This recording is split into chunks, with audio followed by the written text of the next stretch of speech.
बिस्मिल्लाहिर्रहमानिर्रहीम, अस्सलाम वालेकुम नाज़रीन, वेरी गुड मॉर्निंग पाकिस्तान। आप देख रहे हैं सच सवेरा। मैं हूँ आपकी मेज़बान महविश चौधरी। उम्मीद करते हैं दिन का आगाज़ आपका हो चुका होगा और बहुत ही खूबसूरत अंदाज़ में आपने आज की सुबह का आगाज़ किया होगा। और हमेशा हम कहते हैं कि जनाब जब भी आप उठें अच्छे थॉट्स के साथ दिन का आगाज़ करें, फेस पे प्यारी सी मुस्कुराहट के साथ दिन का आगाज़ करें। फैमिली जैसी खूबसूरत सी नेमत आपके पास है, तो उस रहमत का फ़ायदा उठाते हुए उनके साथ जो है वो जो कुछ पल ऑफिस जाने से पहले होते हैं वो अच्छे से अच्छे मूड के साथ अच्छी अच्छी बातों के साथ जो है उस दिन का आगाज़ करें, ताकि आपका पूरा दिन, चाहे आप ऑफिस के अंदर हैं या आप किसी भी काम के लिए जा रहे हैं, तो आप पॉजिटिव थॉट्स के साथ पूरे दिन को स्पेंड कर सकें। आज का जो टॉपिक हमारा पहला सेगमेंट जिस पे हम बात करने वाले हैं जनाब, बहुत इंटरेस्टिंग है। अगर तो मेरी बहनें ख़वातीन हमें देख रही हैं, सुन रही हैं, तो हो जाए अलर्ट, क्योंकि आज हम उन्हीं की एक प्रॉब्लम जो हम सबको है।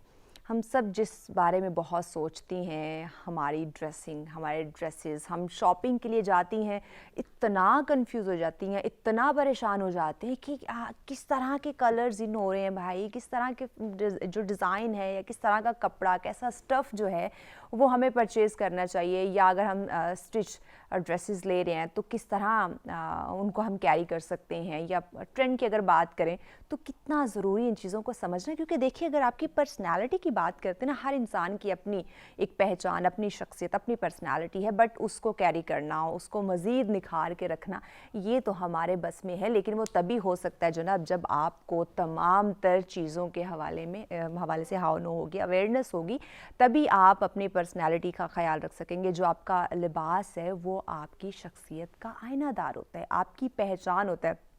आप सब ये जानते होंगे, इवन ये हम सब का अलमिया है कि कोई भी एंटर होता है, चाहे ऑफिस में, हमारे घर में या किसी भी जगह, हम जब फर्स्ट लुक उसको देखते हैं तो हम उसे जज करते हैं। किन चीज़ों से करते हैं? उसके लिबास से करते हैं। उसने ड्रेसिंग किस तरह की हुई है, उसने ख़ुद को किस तरह से कैरी किया हुआ है, कवर किया हुआ है, या कैसे उसकी अपीयरेंस आ रही है। सो हम फर्स्ट ऑफ ऑल उसकी ड्रेसिंग से उसको जज करते हैं, उसकी पर्सनैलिटी के बारे में, वो पॉजिटिव है, नेगेटिव है, अच्छा है, बुरा है, अमीर है या गरीब है, तो हम उसके ड्रेसिंग से ये अंदाज़ा लगा लेते हैं। सो इसलिए लिबास के ऊपर, आपकी ड्रेसिंग के ऊपर, आपकी पर्सनालिटी, इन दोनों का बहुत अहम ताल्लुक है। तो इस ताल्लुक को और किस तरह से मजबूत कर सकते हैं, ये जानने के लिए और ये बताने के लिए हमारे मेहमान हमारे साथ मौजूद हैं। उनका तारुफ करवाते हैं। आप ड्रेस डिज़ाइनर हैं जी नहीद हमारे साथ। अस्सलाम वालेकुम नहीद। वालेकुम अस्सलाम। कैसी हैं आप? बिल्कुल ठीक, आप बताइए। मैं बिल्कुल ठीक ठाक, हमेशा की तरह आप लोग के सामने फ्रेश एग्जैक्टली होना पड़ता है, एवर रेडी। यस होना पड़ता है, क्योंकि आप जैसे मेहमान हो, नाजरीन हो, तो फिर उनके लिए बनना पड़ता है। जी, फिर हम अगर बीमार हैं, खफा हैं, तो वो ज़रा साइड पे रखना पड़ता है। Exactly. वेल, बहुत शुक्रिया, आपने हमें आज वक्त दिया। और so बहुत much खूबसूरत for ड्रेस, having me माशाल्लाह, बहुत खूबसूरत कलर आपने Thank you. आज कैरी किया हुआ। और Thank आज you. हमारा टॉपिक भी ऐसा है जी। कि आप फर्स्ट लुक में इंसान को जज कर जाते हैं कि उसकी पर्सनालिटी कैसी है, शख्सियत कैसी है। पहले तो मैं ये जानना चाहूँगी, ये ड्रेस डिज़ाइनिंग का शौक आपको कैसे पैदा हुआ? इसका बड़ा टिपिकल सा आंसर है। अच्छा। मुझे काफ़ी शौक रहा है, हाँ। क्योंकि मैं खुद भी बहुत वेल ड्रेस थी। मुझे बड़ा, I was very much into this, and मुझे बहुत शौक होता था कि मैं खुद से कुछ करूं। तो स्टडीज़ के साथ साथ मैं इन कामों में भी बहुत इंटरेस्ट लेती थी। तो I started when I was doing my graduation. Okay. And उस वक्त मैं जो है, because I belong to KPK, तो मैं we were residing at Haripur Hazara. My parents are from there, great, Abbottabad से। सही। तो मैंने वहाँ से स्टार्ट लिया था। वहाँ पे बहुत मशहूर है खद्दर के ऊपर रेशम का काम। बिल्कुल। So I used to go to the village to village and get these things done. सही। एंड वहाँ से मेरा स्टार्टअप हुआ। फिर I used to do exhibitions, and then मेरी स्टडीज़ में क्योंकि गैप था 1 ईयर का, तो मैंने ये काम किया। उसके बाद फिर मैंने एडमिशन ले लिया यूनिवर्सिटी में। I did my masters in psychology from Peshawar university. And उसके बाद शादी हो गई, और शादी के बाद फिर मैंने बच्चों के बाद अपना प्रॉपर स्टार्ट ले लिया प्रॉपर। जी, तो ये शौक यानी बचपन से ही अपने आप को कैरी करने के साथ साथ बिल्कुल ये बढ़ता गया। ग्रेट। अच्छा, इस वक्त अगर हम बात करें, मौसम चेंज हो रहा है। जी। जब भी मौसम चेंज होता है तो वो अपने साथ कुछ नई चीजें लेकर आता है, कुछ नया ट्रेंड लेकर आता है। इस दफा मौसम क्या बदलाव लेकर आ रहा है हमारी ड्रेसिंग के हवाले से? देखिए, फैशन इंडस्ट्री एक ऐसी चीज़ है कि आपको एक तो डिज़ाइनर्स ने काफ़ी आपको अवेयर कर दिया है, लोग बहुत ज़्यादा अवेयर हो गए हैं। सोशल मीडिया इन्होंने बहुत अवेयर कर दिया, इनके थ्रू आपको फ़ौरन से पता चल जाता है इन क्या है, आउट क्या है, ठीक है। और गर्मियों के लिए तो सबसे ज़्यादा जो कस्टमर की डिमांड होती है या पीपल वांट कि उनको बहुत ईज मिले, इजी ब्रीजी कपड़े हों, बहुत कूल कलर हो, कूल कलर्स हों। सो ये हमेशा से इन है। और लॉन्ग शर्ट्स भी चल रही हैं, शॉर्ट शर्ट्स भी चल रही हैं। अच्छा, अब ना ये लॉन्ग शर्ट मिक्स हो गया। जी बिल्कुल, पहले था कि सिर्फ शॉर्ट शर्ट्स या सिर्फ लॉन्ग, लेकिन मैं समझती हूँ कि वैरायटी इज ऑलवेज गुड और लोगों के लिए बहुत आसानी हो जाती है। अच्छा, इसमें ये भी होता है ना कि अब देखिए, नहीं कुछ लोगों पे शॉर्ट नहीं अच्छा लगता, कुछ पे लॉन्ग अच्छे नहीं लगते। सो ये उस लिहाज से भी आपकी चॉइस के अकॉर्डिंगली पहन सकते हैं, आपकी पर्सनालिटी के लिहाज से क्या आपको सूट कर रहा है। अच्छा, अब चूंकि रमजान शरीफ की आमद है, बस कुछ ही टाइम बाकी है, सो इस लिहाज से भी वो ट्रेंड चेंज होगा, ईद आने वाली है, सो कैसी कलेक्शन आप लॉन्च कर रही हैं? ज़्यादातर तो लॉन की कलेक्शन है। अच्छा। और लेसेस के साथ है, बहुत ज़्यादा लेसेस के साथ है। अच्छा। और दुपट्टों पे हल्के फुल्के काम हैं। अच्छा, वो ज़्यादा हैवी काम ख़त्म नहीं हो गया?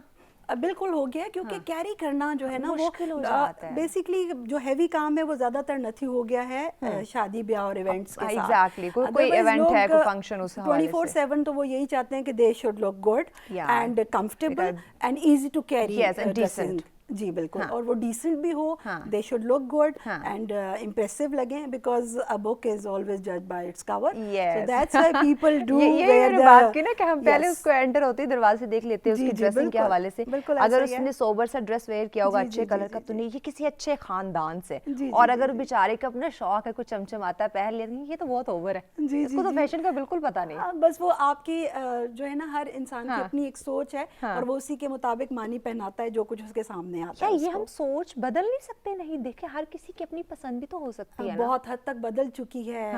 महविश, मैं आपको बताऊं कि अभी तो आप जज करते तो हैं, लेकिन आप बिल्कुल इस बात को जज नहीं कर सकते कि ये बंदा किस बैकग्राउंड से आ रहा है। एग्जैक्टली, क्योंकि आप किसी भी बैकग्राउंड से, people know how to wear, how to dress up, aware हो चुके। एग्जैक्टली, नहीं मजीद भी बात करते हैं, बड़ा मजा आ रहा है चिट-चैट करते हो, लेकिन ब्रेक की जाने बढ़ना है। ब्रेक के बाद गुफ्तगू को और आगे बढ़ाएंगे। नाज़रीन, हमारे साथ रहिएगा। वेलकम बैक नाज़रीन, सच में कहेंगे खुशामदीद। बहुत ही ज़बरदस्त टॉपिक आज जिस पे हम बात करें ड्रेसिंग के हवाले से। जब भी ड्रेसेस की कहीं बात होती है ना, तो खासकर मैं बहुत अलर्ट हो जाती हूँ, क्योंकि मुझे बहुत ज़्यादा पसंद है डिफरेंट ड्रेसेस को देखना, उनको कैरी करना, हर ट्रेंड के साथ खुद को लेकर चलना। तो यकीनन हर इंसान भी यही चाहता है कि वो अपने आप को खूबसूरत दिखाए, खूबसूरत बनाए, उसकी जो पर्सनालिटी है वो ज़रा सबसे डिफरेंट, अलग लगनी चाहिए। और जनाब वो तभी लगेगी जब आप बदलते ट्रेंड्स के साथ खुद को रखेंगे, कैरी करेंगे तमाम चीज़ों को, और ऐसी चीज़ें, ऐसे ड्रेसेस को वेयर करेंगे जो कि डिसेंट भी लगे, सोबर भी हो, ना कि ट्रेंड किसी और चीज़ का है, आप पे वो सूट नहीं कर, और आप कहनी फ़लाँ एक्ट्रेस को मैंने देखा था,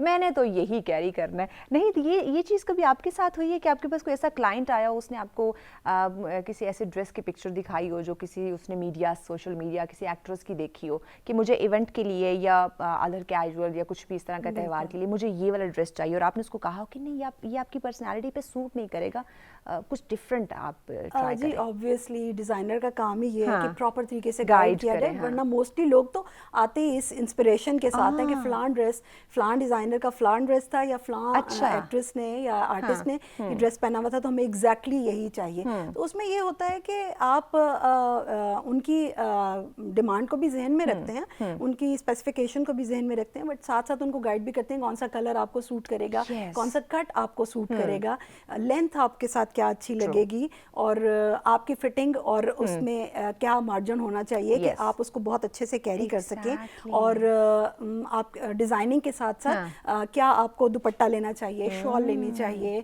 या आजकल तो क्योंकि बहुत फैशनेबल दौर है, तो अक्सर खवातीन जो हैं वो 2 पीस को ज़्यादा प्रेफर करती हैं, they don't wear dupatta, it's very difficult to carry, tough है, नॉर्मली इतना मुश्किल नहीं होता है। बहुत देखिए, दुपट्टा कैरी करने के बहुत सारे तरीके, जी, सिर्फ एक नहीं कि आपने फ्रंट गले में रख लेना या साइड, उसको और कैरी करने के बहुत सारे डिफरेंट तरीके हो सकते हैं जो आपको खूबसूरत भी दिखा सकते हैं। बिल्कुल, अगर आप 3 पीस में होंगे तो और ज्यादा खूबसूरत लगेंगे। अच्छा, कुछ कलेक्शन आपकी हमारे पास है, आई थिंक ये पार्टी वेयर है, जी, मुझे आइडिया है? मैं आपको दिखाऊं? मुझे आप बस यही बता दें, बैठ के मुझे बता दीजिएगा। हाँ मुझे बता दीजिएगा। अच्छा ठीक है। हाँ?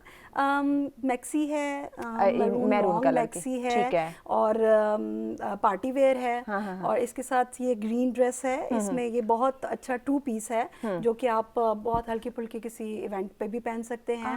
और पार्टी वेयर भी है। इसके आगे मेरा वेलवेट का जोड़ा है, जो कि अच्छा वो सर्दियों की हम बात करते हैं, जैसे आपने भी माशाल्लाह खूबसूरत वेलवेट का जोड़ा कैरी किया हुआ है। सर्दियों का जो असल मजा है ना वो वेलवेट के बगैर आते ही नहीं, कंप्लीट नहीं होता। और आजकल तो इतना ट्रेंड था, इस मैंने विंटर में देखा कि हर दूसरे बंदे ने, मतलब ऐसा हो ही नहीं सकता कि वेलवेट है ना। हाँ जी, बेसिकली आउट नहीं होता, लोग बहुत पसंद करते हैं। अभी तो ये है कि रॉ सिल्क का बहुत ज्यादा, रॉ सिल्क बहुत इन है और उसके साथ आप डिफरेंट शॉल्स कर सकते हैं। पता है नहीं, पहले कहा जाता था, कुछ साल, बहुत हम पीछे नहीं जा रहे, कुछ सालों की मैं बात करूं तो रॉ सिल्क का या ये जो हम वेलवेट की बात करते हैं कि ये ओल्ड फैशन है, इसको कैरी मत करें। लेकिन अब देखिए वही पुरानी चीजें रिवाइव होती हैं जी, चीजें रिवाइव कितनी खूबसूरत लग रही है। वही फैशंस जो हैं वो दोबारा से आते हैं और विद लिटिल चेंज और विद सम चेंजेस, लेकिन ये है कि रिपीटेडली इन रहती हैं चीजें। आप डिपेंड करता है कि आप उनको कैरी कैसे करते हैं या किस तरह से आप उनको ये नॉलेज होना बहुत ज्यादा जरूरी है कि आप कोई भी, चाहे वो हैवी चीज हो, चाहे वो बिल्कुल सिंपल सादा हो, भले ही कितने ओल्ड फैशन की क्यों ना हो, आपने इसको कैरी कैसे किया। एग्जैक्टली, ये awareness that is very important, because तभी तो पता चलता है लोगों को। देखें, आप एक बहुत आम सा फैब्रिक लेके, डिजाइनर का तो काम ही ये है कि किसी बहुत आम सी चीज को खास बनाना जी, बना के दिखाना, और पसंद वही किया जाता है जो नजर आता है। और that's why they use models to showcase their products and their collections, and लोगों को पता चल जाता है कि इसमें क्या क्या डिटेलिंग है, कौन से कलर्स हैं, कैसे कैरी करना है, क्या लुक आती है। तो ये सारी चीजें बहुत इंपॉर्टेंट होती हैं to make up your whole personality. अच्छा, इसमें अब जाते हैं ब्रांड्स, बड़े बड़े ब्रांड्स हमें चाहिए, जबकि हमें वो चीज़ कैरी करना नहीं आ रही होती, तो उस ब्रांड का क्या फ़ायदा? देखिए, जो चीज़ कैरी करने के लिए तो बहुत ज़रूरी है कि आपकी ऑब्जर्वेशन होनी चाहिए, एंड मैं समझती हूँ कि लोगों की बहुत ऑब्जर्वेशन है। अब तो जो फैशन शोज होते हैं, रैंप वॉक्स होती हैं, they even do tell you कि how to carry the dress. So this is not very difficult now, because YouTube पे आप रिपीटेडली उस चीज़ को सीख सकते हैं आप यूज़ करते हुए, क्योंकि सोशल मीडिया ने बहुत ज़्यादा जैसे जैसे अवेयरनेस क्रिएट की है, लोगों में शौक भी बहुत ज़्यादा इसी तरह से बढ़ गया है कि वो चीज़ों को बहुत ना सिर्फ पसंद करते हैं बल्कि फैशन को बहुत अच्छे से फॉलो करते हैं। एग्जैक्टली, और यही होना बहुत ज़्यादा ज़रूरी है। अच्छा, इसके अलावा अगर हम अपनी बात करें, जो स्कूल गोइंग बच्चे हैं या यूनिवर्सिटी गोइंग बच्चे हैं, उनको ज़्यादातर किस तरह के कलर जो है वो वेयर करने चाहिए? टू बी वेरी ऑनेस्ट, अगर मैं बताऊं, मेरी जो ऑब्जर्वेशन है और जो मैंने देखा है, young generation is more into subtle colours, light colours and peaches, pinks and whites even, and black, बहुत ज्यादा डार्क कलर्स में वो दे लव ब्लैक, एंड उनको अगर सारा दिन 24/7 भी ब्लैक पहनना पड़े तो they would go for that. जी, they would go for that. So उनके लिए जो है ज्यादातर जो है वो जो कलर पैलेट है वो बहुत सटल कलर्स का और लाइट कलर्स का है। ठीक, अच्छा, नहीं वो अब देखिए, एक डिज़ाइनर है, वो मार्केट में आता है तो यकीनन उसने जो अपनी जिम्मेदारी है उसको समझना है। बिल्कुल, अगर उसके पास कोई क्लाइंट आ रहा है, उसको बेहतरीन तरीके से उसको गाइड करने, क्योंकि वो अपनी पर्सनालिटी लेकर आ रहा है। बिल्कुल, अब आप उसको बना रहे हैं या बिगाड़ रहे हैं, ये अब आपके हाथ में। वो डिज़ाइनर जो पढ़ते लिखते नहीं है और यही यूट्यूब गूगल को देख के और बस कॉपी पेस्ट वाले डिज़ाइनर्स बन जाते हैं, उनको क्या कहेंगे? देखें, इसके लिए तो ये है कि बिजनेस समथिंग एल्स, बिजनेस वो आप करें, लेकिन आप किसी की पर्सनालिटी के साथ मत खेलें। एग्जैक्टली। और देखें, उसका तो बहुत ही आसान क्राइटेरिया ये है कि रहता वही है जिसको कुछ आता है, जिसको नहीं आता वो बहुत देर तक नहीं रहेगा। एग्जैक्टली, देर पर नहीं होते, एवरीथिंग इज वेरी ओपन, मौसमी होते हैं, बिल्कुल आए और गए। जी बिल्कुल ऐसा ही है, रहते वही हैं जिन्हें कुछ आता है। और जब आप बाकायदा सीख के आते हैं तो तब आप देखें, हमारे कितने बड़े बड़े डिजाइनर्स, बहुत बड़े बड़े नेशनल इंटरनेशनल नेम्स हैं Yes. और इंटरनेशनली रिकग्नाइज्ड हैं और best designers we do have in Pakistan. तो उसमें ये है कि आप उनसे इंस्पिरेशन ले सकते हैं, उनसे इंस्पिरेशन लेके आप इतना कुछ सीख सकते हैं इंस्टेड कि आप इस तरह रॉ आए और 4 दिन के लिए और 5 दिन आप यार मैंने यकीन करो, मैं उस डिज़ाइनर का नाम भी लूँगी बट इट्स ट्रू कि हमारा इतवार बाजार लगता है जी जी वहाँ से वो जाके वो जो डिफरेंट मैक्सीज वगैरह पड़ी होती थी वो वहाँ से उठा के उसने लाई और मैं लिटरली हम भी वहाँ पे कुछ काम के लिए गए हुए थे, सो मैंने उसे देखा और वही नेक्स्ट उसकी कलेक्शन थी, एक फैशन शो था, उसमें वही चीज़ मैंने देखी। देखिए मैं आपको बताऊं, मतलब आप इस तरह डिजाइनर बन रहे हो यार, किसी की चीज़ उठा के नहीं उसको तोड़ जोड़ के मैं आपको एक रीसेंट इंटरव्यू की बात बताऊं कि मैंने YouTube पे ही देखा कि एक आर्टिस्ट है हमारी बहुत प्यारी सी एंड बहुत non famous and she was even showing her shirt कि I have bought it from London. It depends कि आपके अंदर वो चीज है, वो स्पार्क है कि how do you get the things out of the bulk and how do you carry the things. Exactly. Doesn't matter you are buying it from a very sasta bazaar or you are buying from a very high-fi designer which is very costly as well, but if you can't carry that you can't do anything about it. यही बात है ना, हमें हमारी youth को अगर हम बात करें या हमारे जो एजड है उनकी बात करें, किसी भी कोई भी शख्सियत है उसको उसने चीज़ को कैरी कैसे करना जी। आप महंगी चीज़ को वो अपने ऊपर वो ना बनाए कि यही मेरी पर्सनालिटी को बनाएगी, इवन आप एक आम को भी खास बना सकते हैं। एग्जैक्टली और आजकल मैं आपको बार बार यही बात कह रही हूँ कि बहुत अवेयरनेस है लोगों में, young girls are very much into fashion and they know how to make the things and how to carry them. अच्छा नहीं, आप ब्राइडल का भी मैं ब्राइडल भी करती हूँ ऑर्डर्स पे। ग्रेट, ऑर्डर्स पे करते हैं, जी ठीक हो गया। अच्छा तो किस तरह के ब्राइडल्स के हवाले से, क्योंकि आगे सीजन स्टार्ट बल्कि हो चुका है, हो भी रहे हैं, again it depends on the customers and the clients who come to us, depend करता है। समटाइम्स यंग बच्चियां जो हैं उनको बहुत हैवी लुक नहीं चाहिए होती। यस, और अच्छा आजकल हैवी लुक का हैवी नहीं है। जी जी, वो सॉफ्ट ही वो ब्राइडल की लुक होनी चाहिए, वो शार्प नहीं रही है। सॉफ्ट लुक चाहिए होती है, सटल काम चाहिए होता है और very trendy and modern cuts के साथ एंड प्लस ये कि जिसको वो बहुत आराम से इजीली कैरी भी कर सके और बहुत अरसे तक यूज कर सके। बहुत लाइट उसमें ना मैक्सीज का आया हुआ है। जी जी, ये लाइट कलर, लाइट वेट, मतलब जिस पे इतना हैवी काम ना हुआ हो। एग्जैक्टली, ताकि वो बाद में भी उसको कैरी कर सके। एग्जैक्टली, क्योंकि देखें इतने हैवी जोड़ास को आप एक तो उनको कैरी करना बहुत मुश्किल है, जब आप एक दफा उसको पहन लेते हैं तो दोबारा 10 दफा सोचते हैं कि यार मौसम ऐसा है, पहने ना पहने, तो वो बजाय इसके कि आप उसको वार्डरोब में बंद रखें, तो आप वो पैसा वेस्ट करने वाली बात होगी ना। जी जी, आप बाद में तो उसको कोई कैरी नहीं कर सकते। This is something really good in that way कि आप दोबारा से उसको यूज कर सकते हैं, जब तक चाहें आप यूज कर सकते हैं। That's why people mostly clients demand कि हमारे बहुत हैवी काम नहीं होना चाहिए, it's very trendy, it should be trendy and modern. Colours आजकल किस तरह से ज्यादा डिमांड आ रही है आपके पास? लाइट कलर्स ज्यादा और लाइट एंड डार्क का कॉम्बिनेशन ज्यादा चल रहा है, ठीक है। और उसमें ये है कि अगेन आपकी चॉइस पे है इवन देन, बट ये है कि जब दुल्हन बनती है तो ज्यादातर दुल्हनों की चॉइस जो है वो रेडी होती है कि दुल्हन तो लगती ही रेड में। क्यों रेड क्यों? दिस इज वेरी मतलब ठीक है, ट्रेडिशनल है, it's a very old fashioned thing and but yet very traditional and plus modern as well कि देखें लाल मतलब ब्राइडल है तो उसको रेड जोड़ा ही होना चाहिए। आप देखिए कि काम में कितना डिफरेंस है। अगर आप पुराने रेड को देखें और उसके काम को देखें, that is totally change with this, मतलब अब की रेड को थोड़ा मॉडर्न कर दिया गया। यस, कलर्स एंड शेड्स और काम के साथ प्ले करके उसको हर दफ़ा जो है वो उसको इतना मॉडर्नाइज और इतना उसको खूबसूरत बना दिया जाता है कि वो कभी भी आउट नहीं होता। देखिए कुछ कलर्स वैसे भी बेसिक कलर्स जो हैं जैसे वाइट है, रेड है, ब्लैक है, they are all time in colours and golden of course, तो ये कभी भी आउट नहीं होता ये कलर्स। वलीमा के लिहाज से कौन से कलर्स जो हैं वो आजकल? वलीमा पे तो मोस्टली जो है लाइट कलर्स पहने जाते हैं, उनका पैलेट पहले बारात वाले दिन सही डार्क कलर पहन लिया है सब, वलीमा पे लाइट जो है मेहंदी पे कलरफुल पहनते हैं और चाहे जितनी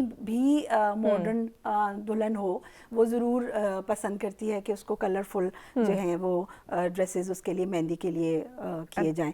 और फर्स्ट डे पे तो उनका वही डार्क कलर्स होते हैं। हाँ। और वलीमे वाले दिन सिल्वर्स भी बहुत पहना जाता है। सिल्वर को बहुत पसंद करते हैं वलीमे पे। अक्सर सिल्वर्स हैं, पीचेस हैं, पीच पिंक है, फिर फिरोजी के शेड्स हैं बहुत सारे।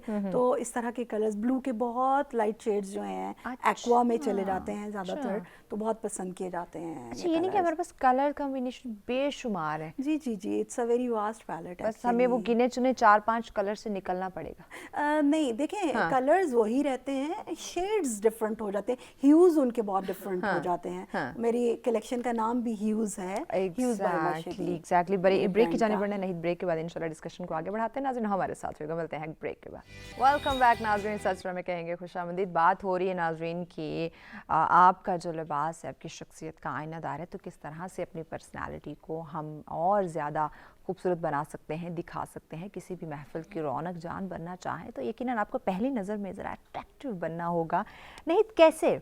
मैं चाहूँगी कि हमारे जो नौजवान नस्ल है, स्पेशली हमारी ख़वातीन, अगर हम बात करें तो हम बड़ी कॉन्शियस होते हैं इस मामले में कि हमें किसी जगह जाना है, किसी इवेंट पे जाना है या किसी शो पे जाना है, इवन किसी डिनर लंच पे हमने जाना है, तो उस तरह डिफरेंट होना चाहिए। सो ऐसे त्यौहार के लिए कैजुअली हमें किस तरह की जो है वो ड्रेसिंग कैरी करनी चाहिए? देखिए, दो चीज़ें बड़ी इंपॉर्टेंट होती हैं, और अगर आप उन्हीं दो, एक तरह से रूल्स हैं, आप इन्हीं दो रूल्स को फॉलो कर लें तो I think you can do anything. ठीक है, वो दो रूल्स हमें बताएं। पहला तो ये कि जो लिबास आप पहनते हैं उसको वो आपके अकॉर्डिंग, आपकी फिटिंग के अकॉर्डिंग होना चाहिए। उसके कट्स एंड आपकी फिटिंग जो है, ठीक है, ना ही एक्स्ट्रा लूज ना ही बिल्कुल एक्स्ट्रा और टाइट। दूसरा ये है कि आपको ओकेजन के मुताबिक ड्रेस पहनना चाहिए। ये दो चीजें ऐसी हैं, दो तरह की ट्रेंड, आउट ऑफ फैशन मत जाए। जी, टिप्स ऐसी हैं कि आपको अकॉर्डिंग टू द इवेंट तैयार होना है। If you are going for some party तो आपको पार्टी ड्रेस का ही इंतखाब करना चाहिए। अगर आप उस कैजुअली तैयार होकर जाएंगे, कैजुअल वे में जाएंगे,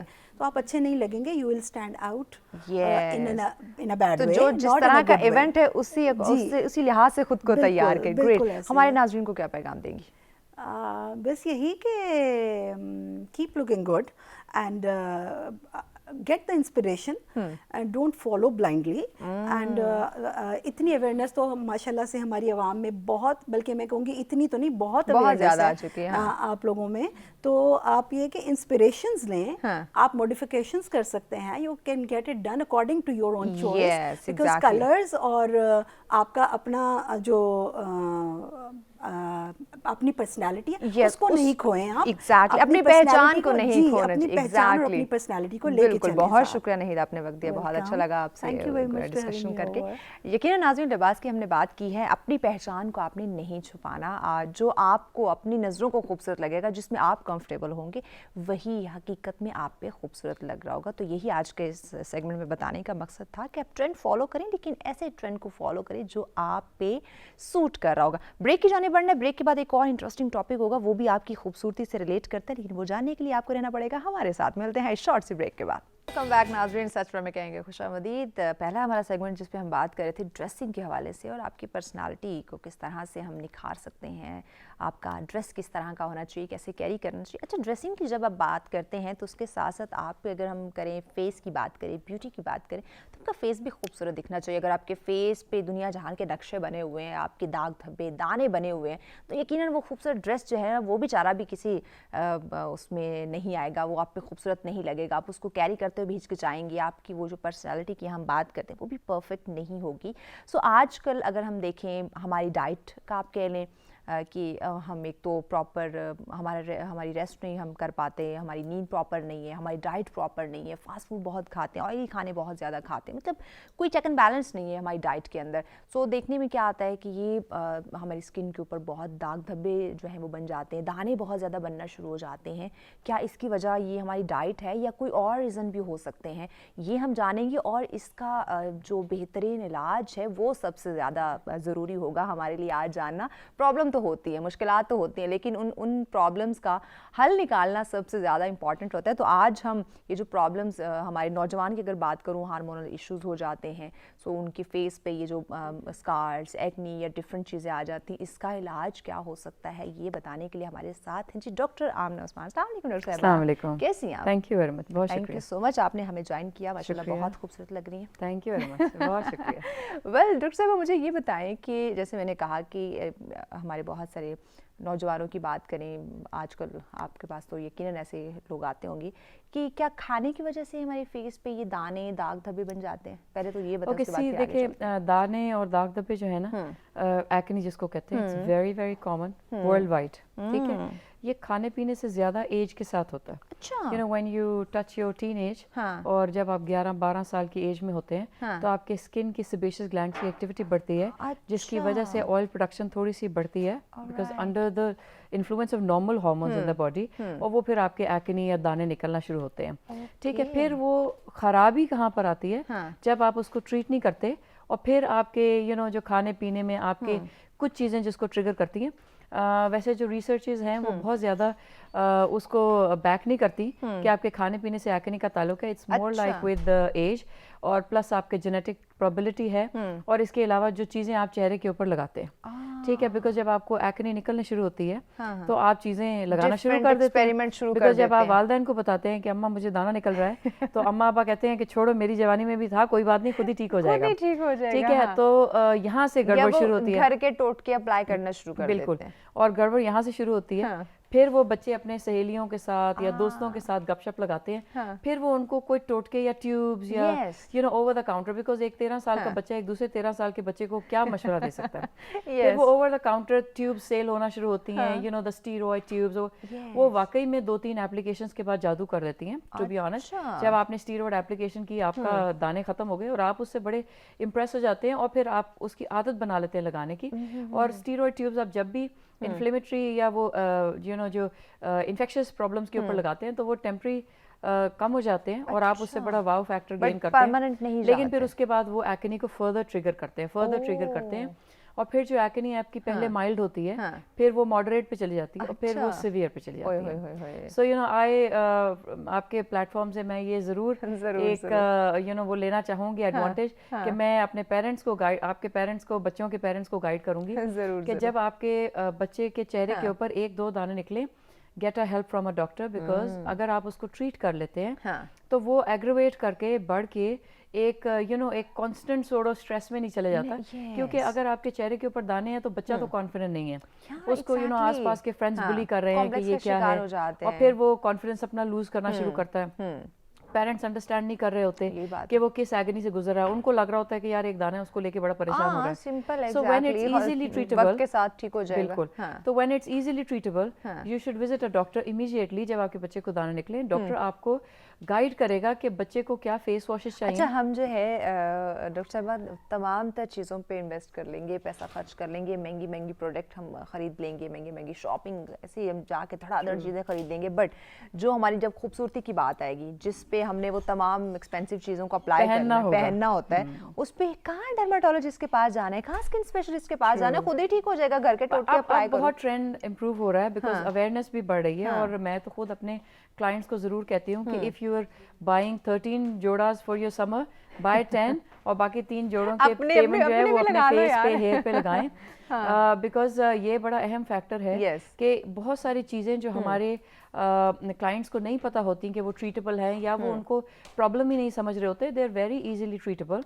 और अगर आप उसको वक्त पे ट्रीट नहीं करते, फिर वो बढ़ती है, फिर वो 1 से 2 और 2 से 4 वो जाहिर बात है, वो परमानेंट हो जाए। जो आपके एक छोटे से ट्रीटमेंट से हल हो सकता है, वो फिर लॉन्ग पे चले जाता है। When you talk about acne, अगर आप एक्ने को प्रिलिमिनरी ट्रीटमेंट कर लें, एक्ने की कुछ इकसाम होती हैं, जैसे माइल्ड, मॉडरेट एंड सिवियर, तो अगर आप माइल्ड एक्ने को ट्रीट कर लें, तो वो मॉडरेट पे नहीं जाती और सिवियर पे भी नहीं जाती। अच्छा, ये जो डॉक्टर साहब अक्सर देखा है कि ये पिगमेंटेशन का जो इश्यूज आ रहे हैं, ये क्यों है? एक्चुअली देखें, पिगमेंटेशन हर वो चीज़ जो आपकी स्किन को ट्रॉमेटाइज कर रही है, it can lead to pigmentation. Important बात यह है कि इनके ट्रीटमेंट मोडालिटीज हैं। आमतौर पे हमारे पास क्लाइंट्स आते हैं, वो कहते हैं हम ट्यूब्स लगा लगा के थक गए हैं, लेकिन व्हेन यू खत्म टॉक नहीं अबाउट होती। पिगमेंटेशन वो खत्म नहीं हो रही। उसकी वजह ये है कि अब जो कन्वेंशनल डर्मेटोलॉजी थी ना, जिसमें सिर्फ ट्यूब्स लगा के जिल्द को ठीक किया जाता था, when you talk about acne, when you talk about pigmentation, वो कहीं कहीं रिप्लेस या उसके अंदर एक कॉम्बिनेशन ऑफ ट्रीटमेंट्स आ गए हैं ठीक है लेजर डॉक्टर बेस्ड साहब, ये इन ट्रीटमेंट्स के डिटेल साथ। जानते हैं, ब्रेक की जाने पड़ना है। Please. ब्रेक के बाद इसका इलाज हम आपसे पूछते हैं। नाजरीन हमारे साथ होगा, मिलते हैं एक शॉर्ट सी ब्रेक के। वेलकम बैक नाजरीन, सत्सर में कहेंगे खुशामदीद। बात हो रही है आपकी खूबसूरती की, जो आपके फेस पे कुछ दाग धब्बे दाने निशानात आ जाते हैं, जो आपकी खूबसूरती को कम कर सकते हैं, जो आपका कॉन्फिडेंस लूज कर सकते हैं, उसी पे हम बात करें कि इसका इलाज क्या हो सकता है। डॉक्टर साहब, बात हो रही थी पिगमेंटेशन की, ये जो फेस पे पिगमेंटेशन आ जाती है, इस हवाले से आप हमें बता रही थी। जी अच्छा, उसमें ट्रीटमेंट ऑप्शंस के अंदर हम डिस्कस कर रहे थे कि पहले लोग तसव्वुर किया करते थे कि बस ट्यूब्स लगाने से सब कुछ ठीक हो जाता है। हाँ। अब वो एक different formula creams हैं, लेजर्स उनका ने use इसको करो। टेकअप कर लिया। अब अच्छा। आपके ट्रीटमेंट्स भी बड़े क्विकली हो जाते हैं, स्विफ्टली हो जाते हैं।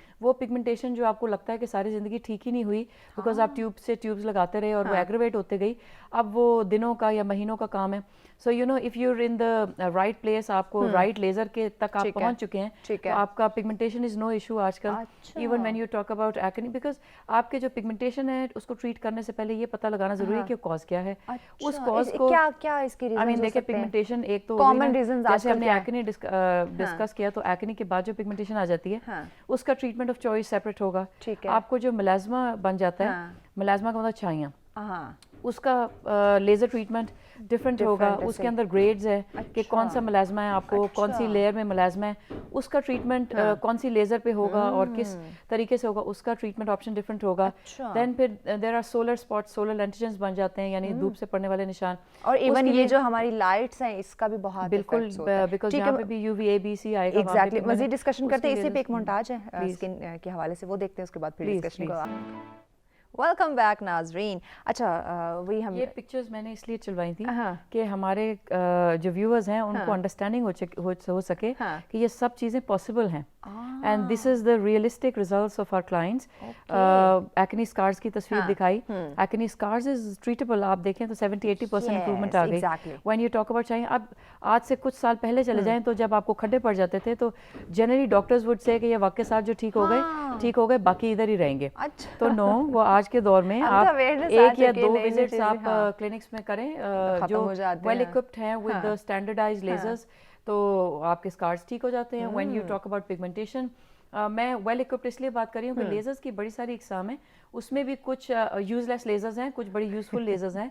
तो you know, you have to be at the right place. जिनके पास अच्छा इक्विपमेंट अवेलेबल हो, तो आप पिगमेंटेशन की बात करें। अब पिगमेंटेशन भी if you go under the wrong laser with the wrong hand, तो वो आपकी पिगमेंटेशन वर्स हो सकती है।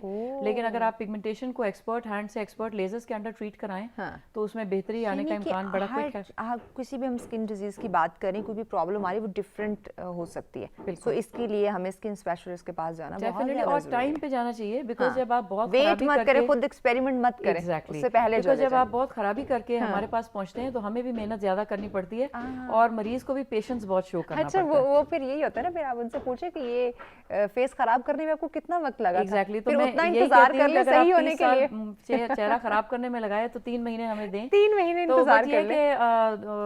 डेफिनेटली बहुत सारी ऐसी चीजें जो आपको पहले लगता था कि ट्रीटेबल नहीं है, वो अल्हम्दुलिल्लाह अब पॉसिबल है। Even birth marks are possible to be removed. आपका पिगमेंटेशन हो गया।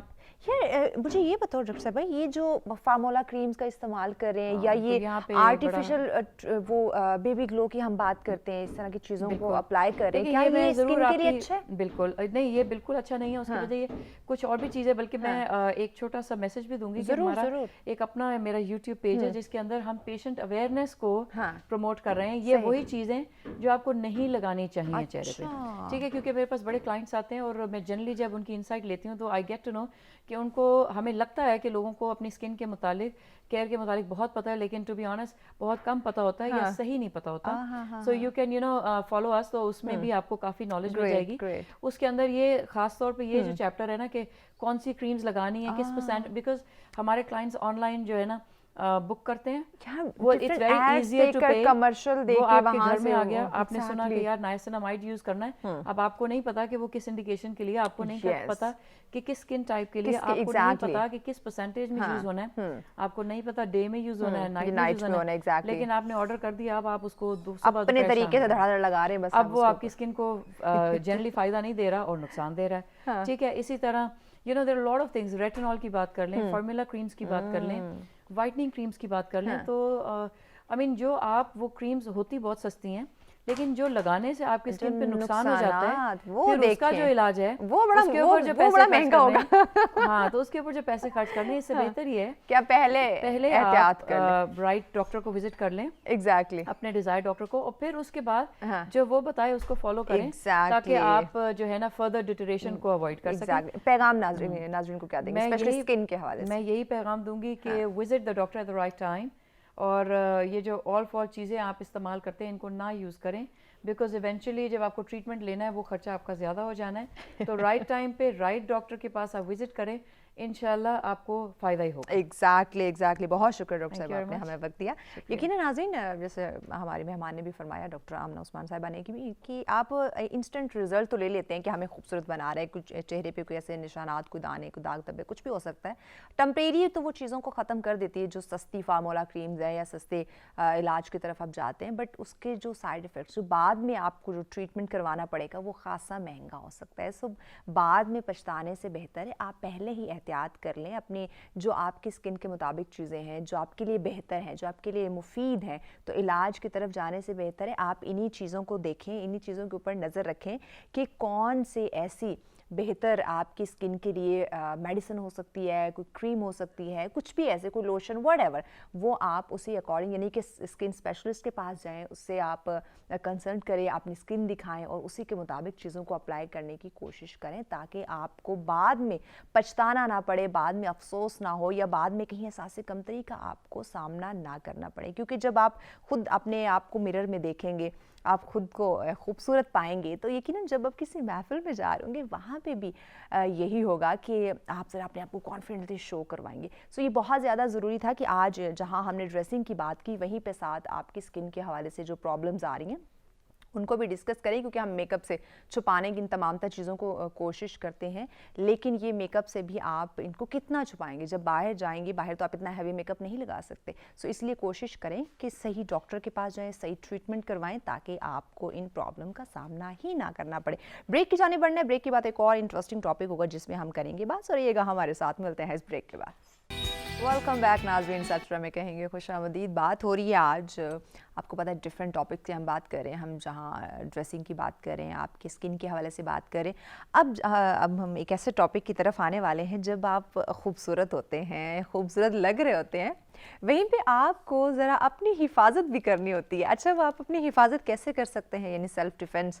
जब तक आप इन चीज़ों के बारे में आपको हावनो नहीं होगी, आप स्ट्रॉन्ग नहीं होंगे, आप नडर नहीं होंगे, आप में हिचकिचाहट नहीं होगी, कॉन्फिडेंस होगा, किसी फ़िज़िकल एक्टिविटीज़ में आप खुद को मसरूफ़ रखते होंगे, यानी ये जो हम ख़वातीन की मैं स्पेशली बात करूँ, जो ये जो नाजुक होने का ड्रामा या बहाना रचाती है ना, इससे निकलना बहुत ज़्यादा ज़रूरी है।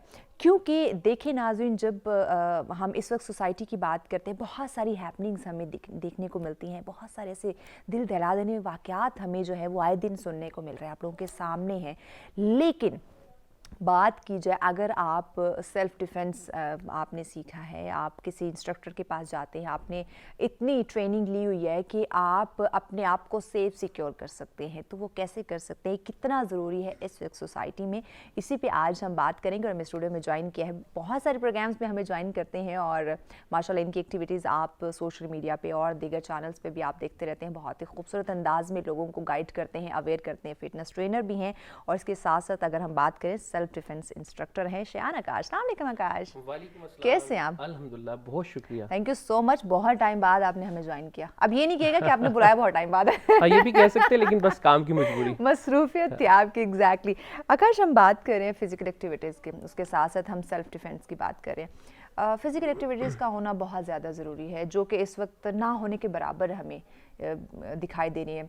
अदर जो है सेल्फ डिफेंस, अगर मैं बात करूँ हमारे इस वक्त मुआशरे की, तो ये दोनों चीज़ें कितनी ज़रूरी हैं? देखें फिजिकल एक्टिविटी पे तो फिर भी लोग जोर देते हैं फिटनेस की वजह से कि जी हम अपना वेट कम कर लें, थोड़े से खूबसूरत लग जाएं, लेकिन उसके पीछे भी जो है वो भी प्रॉपर करते नहीं है। हम सिर्फ दूसरों को दिखाने के लिए स्नैप का टाइम है और सिर्फ हमें चाहिए अच्छा सा जिम हो, खूबसूरत सी जगह हो, लोकेशन हो जहाँ पे जाके हम एक पिक्चर अपलोड कर सकें और दूसरों को बता सकें, बल्कि जला सकें कि हम जो है वो ऐसी जगह पे आ गए। अच्छा, हमारे एक आए थे इसी तरह ट्रेनर आए थे, उन्होंने भी यही कहा कि आजकल खवातीन आती हैं, स्पेशली खवातीन की उन्होंने बात की कि वो जिम आती हैं, आके पिक्चर सेल्फी अपलोड कर दी वीडियो कि मैं जिम आई हुई हूँ, और उसके बाद बस कोई ना कोई बहाना बना के निकल जाती। बिल्कुल ऐसा ही है। तो हम वो एक्टिविटी भी एक नाम की है, लेकिन उस इंडस्ट्री में फिर भी कुछ ना कुछ काम हो रहा है। सेल्फ डिफेंस की अगर बात की जाए तो ये आज से कुछ अर्सा पहले तक बिल्कुल डेड था पाकिस्तान के अंदर, इसके ऊपर काम नहीं हो रहा था। और खास करके जब हमारी फीमेल्स, हमारी बहन बेटियां हर चीज में आगे आ रही हैं, आप अगर देखिए न्यूज में कितनी ज्यादा माशाल्लाह फीमेल हो गई हैं, हर चैनल में फीमेल है, हर शोबे में फीमेल है। तो वो जब ट्रैवलिंग करेंगी, चल रही, पीछे जब वो नहीं ट्रैवलिंग करेंगी, घर जाएंगी, ऑफिस में काम करेंगी, उन्हें बहुत सारी प्रॉब्लम्स फेस करनी पड़ेंगी। तो उसके लिए कॉन्फिडेंस देना बच्चियों को बहुत जरूरी है। और ये वो चीज थी जो हमारे पेरेंट्स देते थे, लेकिन टाइम चेंज हो गया थी। अच्छा, मेरे वालिद साहब, अगर मैं आज भी उनका शुक्रिया अदा करती हूँ कि मुझे उन्होंने, जब मैं फील्ड में निकली एजुकेशन के बाद, वो साथ जाते थे, तब भी थोड़ा बहुत गाइड करते थे, बट जब मैं उनसे दूर आई स्टडी के लिए और फिर जॉब स्टार्ट कर दी, उन्होंने मुझे यही कहा कि देखो बेटा, मुश्किलात आती हैं, आपने एक तो देखिए वो चंद सेकंड्स होते हैं जब आपने डिसीजन लेना होता है, सो आपने नर्वस नहीं होना, परेशान नहीं होना, हिम्मत के साथ, दिलेरी के साथ, कैसी भी सिचुएशन क्यों ना हो, उसको हैंडल करना है। बिल्कुल। दूसरी चीज, अगर आपको जो सामने आ रहा है वो भी आपकी तरह इंसान है, बिल्कुल ऐसे, तो आपने उससे ज्यादा खुद को पावरफुल शो करवाना, यानी कि वालिदैन ने हमें इतना हौसला दिया था। बिल्कुल ऐसे ही है। लेकिन हम यही बात कर रहे थे कि अब जो टाइम है वो चेंज है। एक घर के अंदर 10 लोग हैं, 10 लोग मोबाइल पे हैं, एक रूम से दूसरे रूम में बुलाने के लिए व्हाट्सएप किया जाता है कि जी आज खाना खा लें आप, मुझे आपसे काम है। वो जो तरबियत का एलिमेंट था, मैं ये नहीं कह रहा हूँ कि तरबियत नहीं हो रही है, लेकिन वो जो ग्रूमिंग थी, आप जो छोटी छोटी चीजें सिखाते थे, वो खत्म हो गई हैं। अब उसके लिए हमें क्या करना पड़ता है, इंस्टीट्यूट ढूंढने पड़ते हैं, इंस्ट्रक्टर ढूंढने पड़ते हैं, मोटिवेशनल स्पीकर ढूंढने पड़ते हैं। घर होते थे, पहले आपके घर होते थे, तो अब इस तरफ जाना पड़ता है। लेकिन इसके साथ साथ एक और चीज भी है कि ये चीज बूस्ट कब होती है, सेल्फ डिफेंस फीमेल सीखती कब है।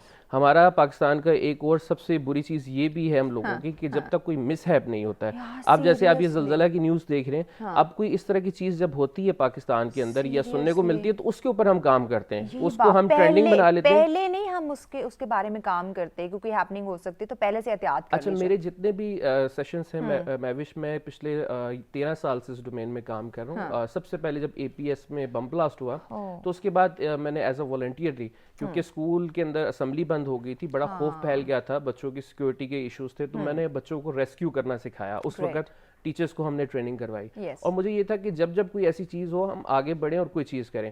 अच्छा, मेरे जो सबसे ज्यादा सेशंस हैं जो बूस्ट हुए, जब भी कोई इस तरह का मिसहैप हुआ, जैसे मोटरवे वाला केस है, तैयबा केस पे मैंने काम किया, ज़ैनब केस पे मैंने काम किया, जब इस तरह की चीजें हुई, तो वैसे लोगों को हम अप्रोच करते हैं, हम बताते हैं कि जी आप ये चीज अपने बच्चों को सिखाएं, बच्चियों को सिखाएं। लेकिन वो जब चीज होती थी, वो मैं तो करता ही था, लेकिन और भी बेचारे जो बहुत सारे इंस्ट्रक्टर थे, उनको भी वो बुला लिया जाता था कि जी आप भी ये करें। तो हमारे साथ जब तक कोई मिसहैप नहीं होता है, तो हम इस तरफ नहीं आते। अब देखें पिछले दिनों के हम कुछ वाकयात देख लें, ये जो पिछले 1-2 दिन में जो वाकयात हो रहे हैं, बिल्कुल ऐसे ये भी अगर सेल्फ डिफेंस उसने सीखा होता, आते होते, या इतनी हिम्मत या बहादुरी से या ये चीज़ों को अवेयर होती, तो यकीनन वो खुद को बचा सकते हैं। सेल्फ डिफेंस में मैविश एक ये भी चीज़ है, एक तो हम प्रैक्टिकली बाद में आएंगे कि जी आपने लड़ना कैसे और आप करते क्या हैं। सबसे पहले फीमेल्स के अंदर इतनी अवेयरनेस हो जाती है, ये आपको इतना डिसिप्लिन सिखा देता है कि आपको ये पता होता है कि आपने ट्रैवल किस टाइम करना है, किस टाइम नहीं करना है। आप अगर कहीं जा रही हैं, तो आपने कैसे आसपास के लोगों को मॉनिटर करना है, कैसे आपने ऑब्जर्व करना है, कैसे अपने आप को दिखाना है, कितना स्ट्रॉन्ग खुद को दिखाना है। तो 80% आप यहीं से सेव हो जाते हैं। 80% आप यहीं से सेव हो जाते हैं, क्योंकि जब आप डरते नहीं हैं, आप अवेयर होते हैं, तो इस तरह के जो लोग होते हैं उनको पता होता है। अच्छा, यही बात है अल्हम्दुलिल्लाह। मैंने कहा कि जिस तरह मेरे वालिद साहब ने मुझे ट्रेन किया हुआ था, तो मैं रात के 2-2, 3-3 बजे भी मैंने अकेले ट्रैवल किया हुआ है, और ऐसे वीरान जगहों पे किया हुआ है। क्यों? लेकिन अपने आप को वो बहादुर शो करा रही थी, जैसे आंखों में कोई डर, कोई खौफ नहीं। सो देखने वाला भी कहता था भाई इससे दूर ही रहो। बिल्कुल ऐसे ही, बिल्कुल ऐसे ही। लेकिन वो जो चीजें होती हैं, वो जहाँ पे फीमेल्स रिस्क ले लेती हैं, वहां पे भी ये चीज होती है। अब जैसे अगर कुछ हमारी बहनें वो नाइट शिफ्ट में जॉब करती हैं, तो कुछ आपको डेयरिंग के लिए कहेंगे कि जी आए हम खाना खाने चलते हैं। तो आपको जब ये पता है कि एक वीरान जगह है जहाँ पे चांसेस हैं कि आपके साथ कोई मिसहैप हो सकता है मतलब या आपको आपसे कोई आइडिया चीज छीन आसपास की सकता है, जगह की आइडिया आपको होता है तो किस तरह आपको की है? वो एक्स्ट्रा एफिशिएंसी दिखाने की जरूरत नहीं है। और जान की रिस्क वो सिर्फ फीमेल्स के लिए नहीं है, वो मेल्स के लिए भी है। देखिए ये तो हमारे इस्लाम में कहते हैं ना, एहतियात बहुत एहतियात जरूरी बहुत है। जरूरी है। हाँ। तो वो उसके जो स्टार्ट है वो होता ही यहीं से है कि जब हम कहते हैं कुछ नहीं होता है, देखा जाएगा, देख लेंगे। तो ये चीज भी सिखानी बहुत जरूरी है बहुत और जरूरी ये कि चीज देखिए का हिस्सा है। हर जगह ये ना कहें कि कुछ नहीं होने वाला, देखा जाएगा, दिस एंड दैट। थोड़ी केयर, एहतियात भी बहुत जरूरी है। बिल्कुल बिल्कुल इसी तरह से। तो ये चीज सिखानी जरूरी है। अच्छा, इसके साथ साथ अब जो है क्लब्स के अंदर ट्रेंड आ गया। एक टाइम ये था कि फीमेल्स को अलाउ नहीं किया जाता था कि डेफिनेटली जब आपने सीखना है, यूनिफॉर्म पहनना है, हाँ, तो वो हम थोड़ा ना ड्रेसिंग का इस्लाम करते को थे। अपनी अपनी चीजों के लिए यूज कर लेते हैं। हम वो अपनी मनपसंद जो चीजें होंगी उसके लिए कह लेंगे जी इस्लाम ये कहता है और ये सारी चीजें। तो वो उसके अंदर जो है बड़ी सारी पाबंदियां थी, बड़ी सारी चीजें थी। लेकिन अब टाइम के साथ साथ चेंज हो रहा है और क्लब के माहौल भी अच्छे हो गए। क्योंकि हम अच्छा, पहले हम एक इंस्ट्रक्टर आई थी फीमेल, उनका कहना था कि बाज पेरेंट्स अपने बच्चों को इसलिए सेल्फ डिफेंस के लिए या इन चीज़ों को सीखने के लिए नहीं भेजते कि आपको यूनिफॉर्म पहनना पड़ेगा, ड्रेसिंग डिफरेंट होगी तो आपको लोग देखेंगे कि आप घर से बाहर में आ जाएं, आप क्लब में आके अपना यूनिफॉर्म चेंज कर ले। लेकिन कहते मैंने घर जाके उनके वालिदैन को बताया, अवेयर किया, तब जाके वो माने। तो ये भी एक जरा मिसकंसेप्शन है। देखिए यही सबसे बड़ी और चीजें, आप इस तरह की अगर आप इसको सर्च करें तो लाइफ में कितनी चीजें हो रही होती हैं जो वो भी नहीं होनी चाहिए। लेकिन ये एक ऐसी चीज है जो आपको बचाती है। कि हमारे बड़े पाकिस्तान में फाउंडर रहे मार्शल आर्ट के अंदर, उनकी बेटी का वाकया है कि वो बड़ी एक दीनी घराने से ताल्लुक रखते, तो उन्होंने अपनी बेटी को सिखाया। और सिखाने के बाद जब वो हुई तो जहाँ पे उनकी शादी हुई तो उन्होंने बड़ा इस चीज का ना माइंड किया कि जी आपने ये इसको, आप तो दीनी फैमिली है और आप ये करवाते रहे। तो उस बंदे का किसी से कुछ लेन देन था।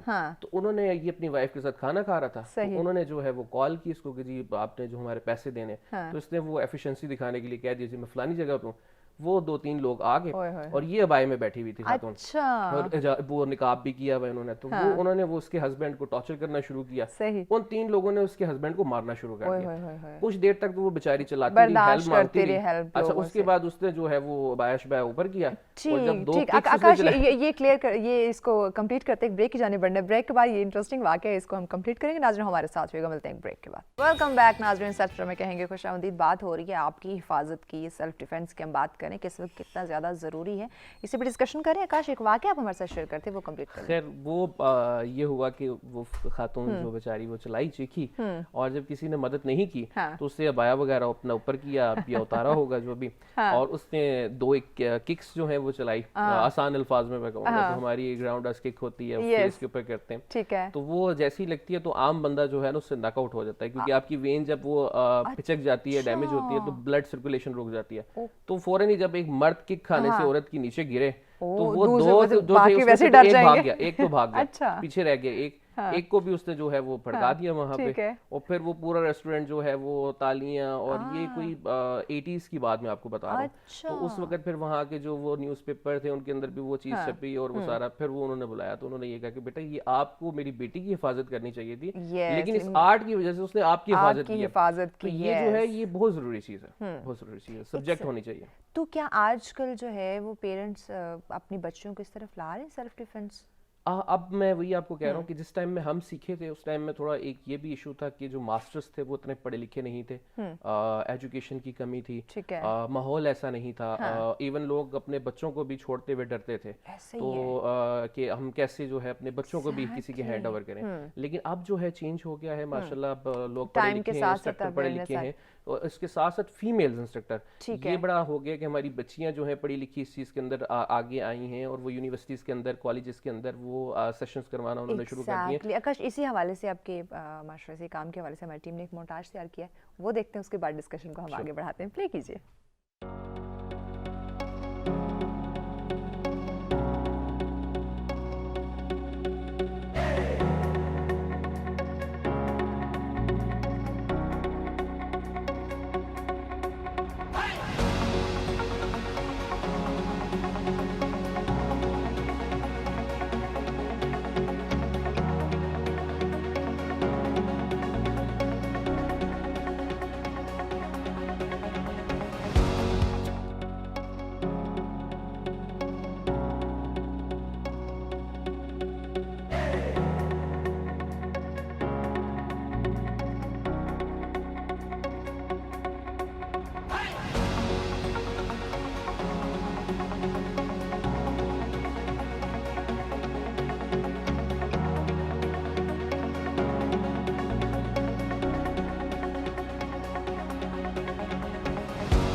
वेलकम बैक नाजरीन। सत्र में कहते खुशआमदीद। मोन्टाज आपने देखा, अभी हम यही बात कर रहे थे आकाश से कि पिछले दिनों जो हैपनिंग हुई F9 पार्क की, जो हम बात करेंगे वो होंगे छोटे छोटे टिप्स हैं जो चंद सेकंड में आप डिसीजन लेते हुए, उन छोटे छोटे टिप्स का इस्तेमाल करते हुए आप खुद को सेफ सिक्योर कर सकते हैं। तो ये कॉन्फिडेंस कैसे लाया जाए बच्चों के अंदर, क्योंकि देखिए इस वक्त हालात बहुत ख़राब हैं। देखिए सबसे पहले तो उनको क्लब में भेजने की ज़रूरत है, या ऐसे सेशंस अटेंड करवाने की ज़रूरत है, क्योंकि वालिदैन से तब ये तवक्को नहीं की जा सकती। लेकिन इसके अंदर हमारे मीडिया ने भी बहुत बड़ा किरदार अदा किया है। जहाँ पे लोग वो मीडिया को बुरा कहते हैं, लेकिन मैं क्योंकि 10 साल से मीडिया की डोमेन में भी काम कर रहा हूँ, तो मैंने ये जितने केसेस हुए हैं इसके ऊपर मैंने सीरीज बनाई है, जो हमारी सेल्फ डिफेंस सीरीज है, और मुख्तलिफ हमारे जो निजी चैनल्स हैं उन्होंने जो है मुझे हायर किया, और हमने प्रॉपर जो है जैसे मोटरवे वाला सानिया था, तो उसके अंदर मेरी वाइफ, मेरी बेटी और मैंने वो पूरा उसी तरह से हमने डिजाइन किया। और हमने वो एक्ट बताया कि अगर शायद आपको आती होती तो मे बी कि आप ये ट्राई करते तो आप इससे बच सकते थे।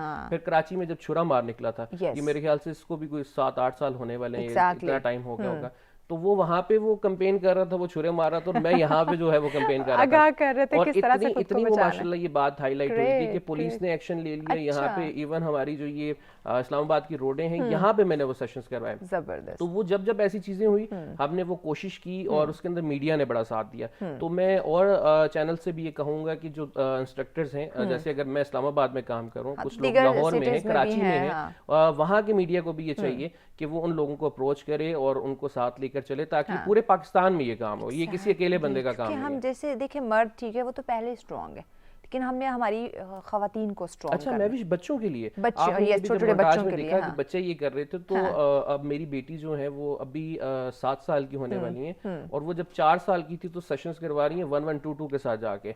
ठीक है, वो ट्रेनिंग स्कूल के अंदर गुड टच और बैड टच के ऊपर इवन कुछ ऐसी चीजें हैं कि आप अगर बच्चे को भी उठाते हैं तो वो आपकी आंखों में उंगली मार दे, अगर वो आपके दांतों पर सर मार दे, या उसको कुछ ऐसे प्रेशर पॉइंट्स पता है, छोटी चीजें इवन 4-5 साल का बच्चा अगर आप उसको उठा रहे हैं तो आपने उसको बताया वो आपकी लेग को लॉक कर ले, तो कुछ सेकंड के लिए वो आपको वो रोक सकता है, और आपको कोई बचाने के लिए आ सकता है, या आप भाग सकते हैं। तो ये बहुत जरूरी चीज है। अच्छा एक ये मोन्टाज में देखा वो गन को आप किस तरह से उससे अच्छा वो गन की मुख्तलिफ जो है हमारी वो होती हैं, रिहर्सल्स होती हैं जो हम सिखाते हैं। सबसे पहले तो हम ये बताते हैं कि ये आपके तवस्सुल से भी हम बताना चाहूंगा कि अगर कोई फीमेल है या मेल भी है तो उसे ये लगता है कि उसका मोबाइल देकर उसको पैसे देकर उसकी जान बचती है तो वो दे देना चाहिए। दुनिया में आपकी जान से कीमती कोई चीज नहीं है। ये चीजें आपने वहां पे इस्तेमाल करनी है जहाँ पे आपको ये लगता है आपकी इज्जत की बात है या आपकी जान की बात है। दूसरी बात ये है कि जो गन वाले स्टंट्स होते हैं ये बहुत डेंजरस होते हैं। एक तो इसको जब हम सिखाते हैं तो आपको प्रैक्टिस चाहिए होती है, क्योंकि जब आप उसके वेपन की वो नाली को पकड़ रहे हैं, उसकी नोज को पकड़ रहे हैं, तो वो आपका होल्ड जो है वो अगर स्ट्रांग नहीं है, वो निकल गया तो उसने आपको शूट कर देना है। फिर विद इन सेकंड जब आपने उसको होल्ड किया तो ये आपके सामने, तो आप अपने आप को भी साइड पे कर रहे हैं, आप उसकी रेंज में से आउट हो रहे हैं। क्योंकि अगर वो मूव करते तो कहीं जहां से बुलेट निकलती है वो है, अगर तो वो आपने अपने से हटा ली तो आप सेफ जोन में, फिर आपको कोई कुछ नहीं कर सकता। कोई ऐसे रॉकेट नहीं है कि वो घूम के यूं आगे लग जाए, ठीक है। तो वो आप क्योंकि अगर वो एक फायर करता भी तो लोग आसपास के अलर्ट हो जाएंगे, तो उससे भी महफूज हो सकते हैं। सेकंड होता है कि आप किसी से बात कर रहे हैं, आप उसको पकड़ते हैं, और दूसरा आप क्लाई के ऊपर हिट करते हैं, रेंज में से आउट होते हैं, तो वो उसके अंदर आप वो उसके हाथ से निकाल लेते हैं। तो वो आपके हाथ का कमाल है, हाथ की सफाई जिसे आप कहते हैं। तो अगर वो नहीं है तो वो छूट गया तो शायद वो गोलियां भी मारे और साथ आपको किक्स भी मारेगा। यही बात है।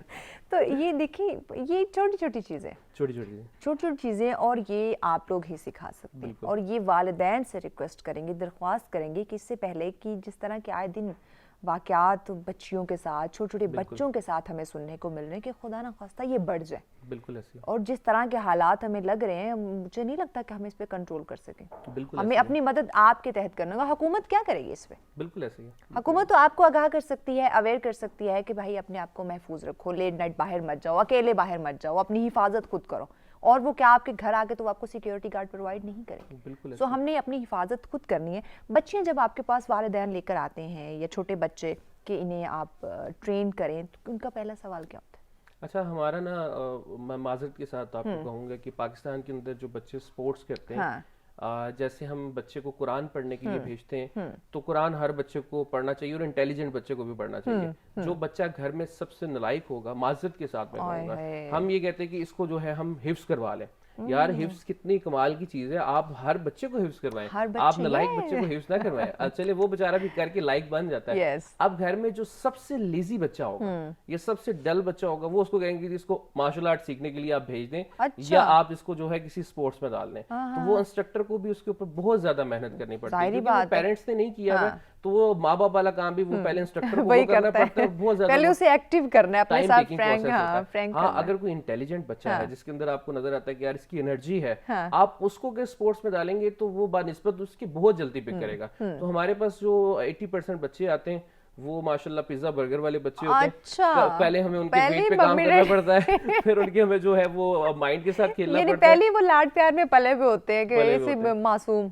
और ये क्योंकि टाइम टेकिंग चीज है, और जब तक हम उसको ट्रैक पे लेकर आते हैं थोड़ा सा वो होता है, तो तब तक वो 2-3 महीने पेरेंट्स की ड्यूटी करके वो थक जाते हैं, तो वो छोड़ के चले जाते हैं। यानी कि जब टाइम आता है सीखने का, जब आपका रिजल्ट का वक्त आता है, आप उन्हें स्ट्रॉन्ग कर सके, कुछ सिखा सके, तब माँ बाप हिम्मत हार जाते हैं। उसकी एक रीजन ये है कि हम अपने बच्चों को टाइम नहीं दे रहे ना। मैं उसमें सीन ये है कि स्कूल्स तो जगह जगह पे हैं, क्लब दूर दूर हैं, और अच्छा क्लब, अच्छा इंस्ट्रक्टर मिलना बहुत मुश्किल है। मजीद भी आकाश बात करते हैं कि अच्छा इंस्ट्रक्टर यकीनन मिलना मुश्किल है, लेकिन देखिए जान और अपनी इज्जत से बढ़ के कुछ नहीं होता। मजीद इस पर बात करेंगे, ब्रेक की जाने बढ़ना है। ब्रेक के बाद नाज़रीन मजीद इन डिटेल डिस्कशन के सिलसिले को आगे बढ़ाते हैं, हमारे साथ रहिएगा। वेलकम बैक नाज़रीन, सत्र में कहेंगे खुशामदीद। बात हो रही है फिजिकल एक्टिविटीज़ की, सेल्फ डिफेंस की, और इस वक्त हाजिर की बात करें मौजूदा दौर की, कितनी ज़्यादा ज़रूरत है और कैसे अवेयरनेस जो है वो क्रिएट कर सकते हैं। इसी पे मजीद बात करने के लिए एक फीमेल इंस्ट्रक्टर ने हमें ज्वाइन किया जी, समिया खान साहब। अस्सलाम वालेकुम समिया, कैसी हैं आप? मैं बिल्कुल ठीक, आप सुनाएं? अल्लाह का शुक्र।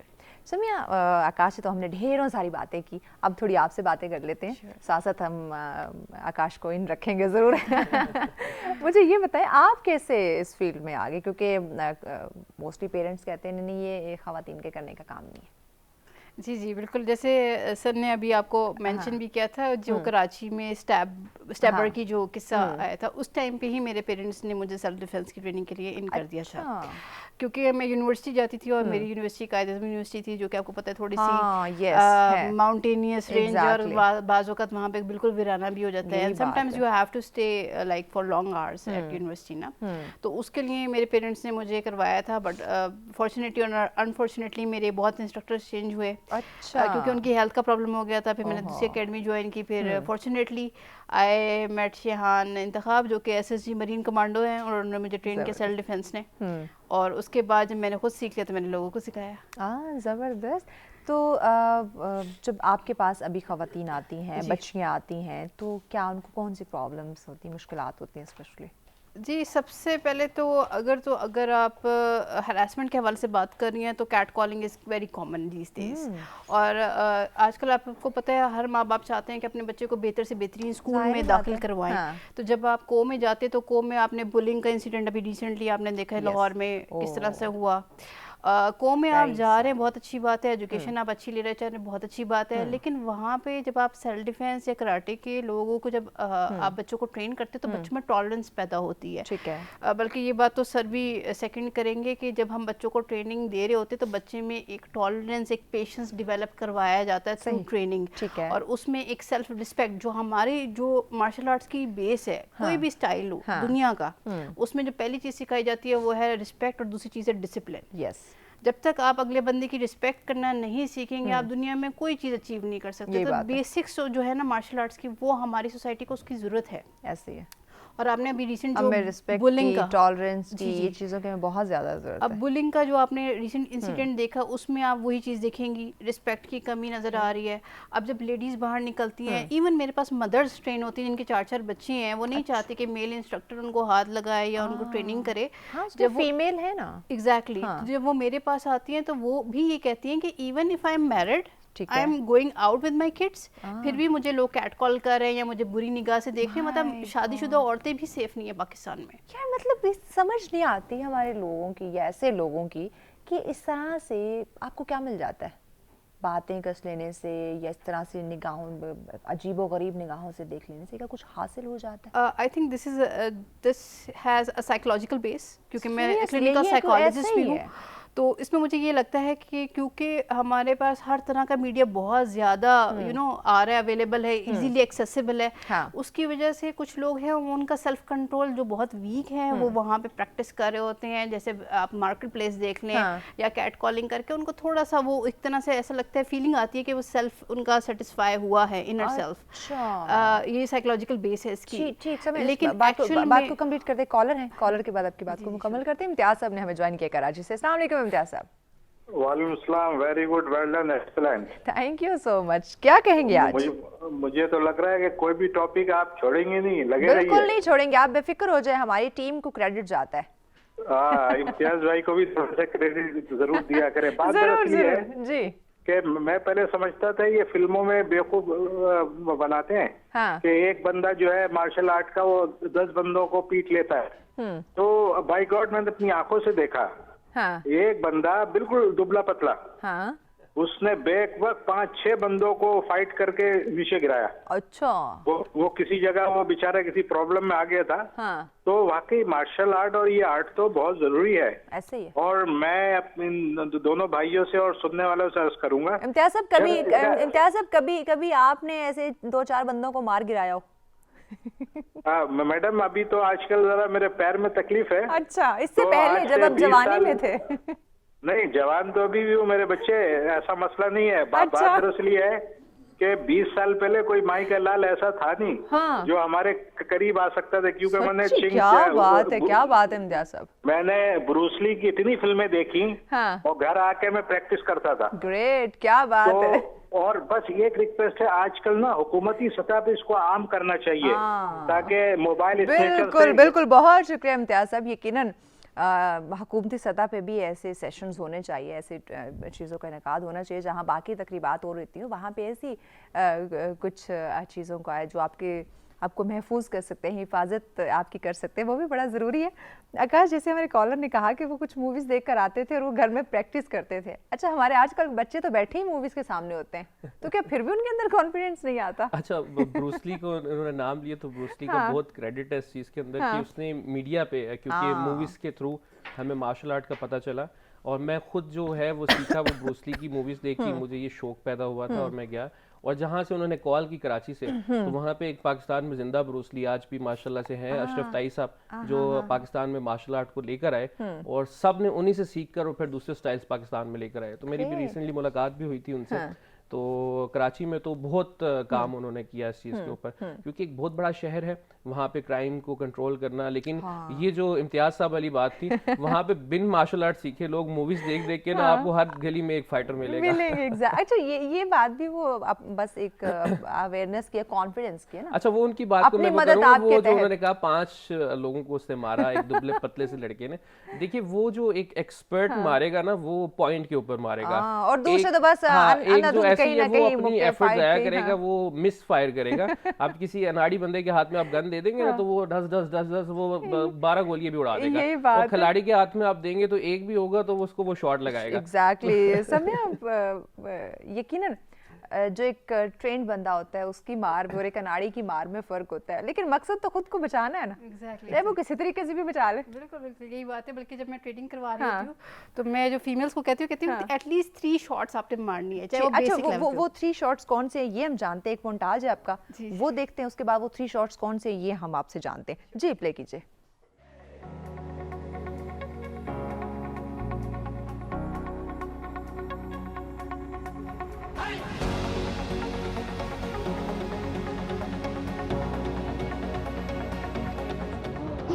एयर प्रेशर होता है ना, एयर प्रेशर की वजह से जब आप एकदम से ये पाम स्ट्राइक करते हैं,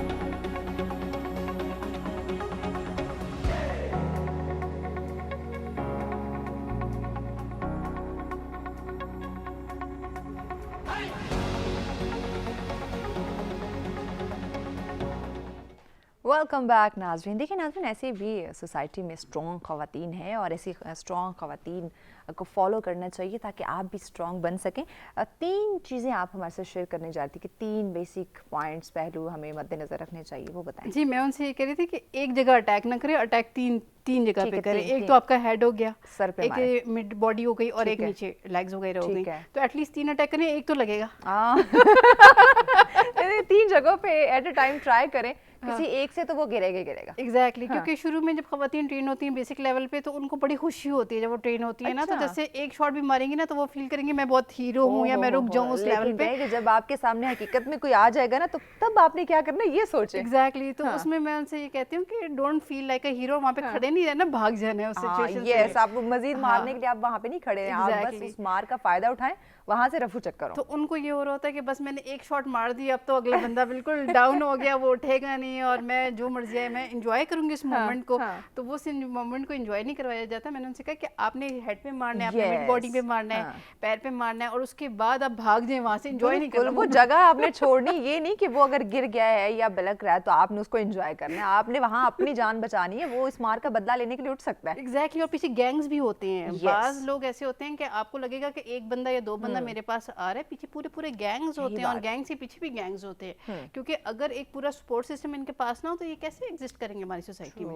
यही बात है, एक 2 बंदा तो ये उसका तो ये काम नहीं। एग्जैक्टली, लेकिन ये एक पूरा एक ग्रो होता है, ग्रुप होता है। अच्छा समय, आपके साथ कभी ऐसी हैपनिंग हुई हो कि लोगों ने आपको छेड़ने की कोशिश की और उन्हीं बेचारों को महंगा पड़ गया हो? नहीं, मुझे वैसे कोई छेड़ता तो अल्लाह का शुक्र है नहीं है, वो पता नहीं होता है ना सोसाइटी में, कॉमन चीजें हैं। ये है कि मेरे जो आसपास के लोग हैं उनको छेड़ा भी गया और उन्होंने डिफेंड भी किया है, क्योंकि मैं ट्रेन थी इसमें सेल्फ डिफेंस में। देखिए, जब एक औरत ट्रेन होती है सेल्फ डिफेंस में, जब वो घर जाती है वो अपनी बहन से बात करती है, अपनी माँ से बात करती है, अपनी चाची चाची फुप्पी से बात करती है। वो जब इंफॉर्मेशन जब डिलीवर होता है ना, तो even if they are not trained in self defence, वो जो इन्फॉर्मेशन को यूज करते हैं उससे वो डिफेंस कर सकते हैं। जैसे मेरी एक रिलेटिव थी, वो मेरे साथ इन टच थी, तो मैंने उनको कभी बताया कि आपने पंच मारना ये वो, तो मुझे बताने लगी कि एक दफा शादी में गई, वहाँ पे लाइट ऑफ हो गई और वहाँ पे किसी ने उनको इनएप्रोप्रिएट टचिंग की, तो उन्होंने जाके उसको पंच मार के आई। तो कह रही थी कि मेरा पंच भी सही नहीं था, मैंने कभी प्रैक्टिस भी नहीं की, लेकिन आपने क्योंकि मुझे बताया था कि पंच ऐसे मारते हैं। ये इन्फॉर्मेशन भी बहुत ज्यादा जरूरी है। मजीद नाज़रीन कुछ और इन्फॉर्मेटिव चीजें आप लोगों के साथ शेयर करेंगे, लेकिन ब्रेक की जाने बढ़ना, ब्रेक के बाद इंशाल्लाह और कुछ अहम चीजें आप लोगों के साथ हम जरूर शेयर करेंगे। हमारे साथ रहिएगा।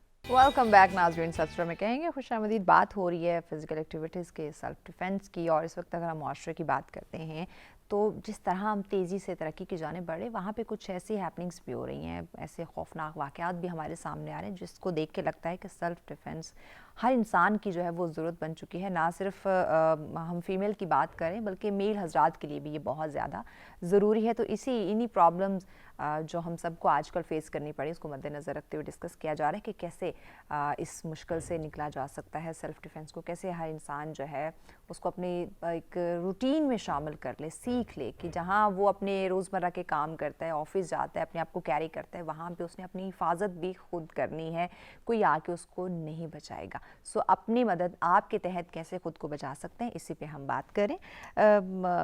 आकाश, यकीनन सेल्फ डिफेंस, खुद को एम्पावर करना, अपने आप को सेफ में रखना, तो जहाँ हम ख़वातीन की बात करें वहाँ मर्द हज़रात को भी तो काफ़ी सारी प्रॉब्लम्स हैं, उनको भी अब्यूज़ किया जाता है, उनको भी हरेस किया जाता है।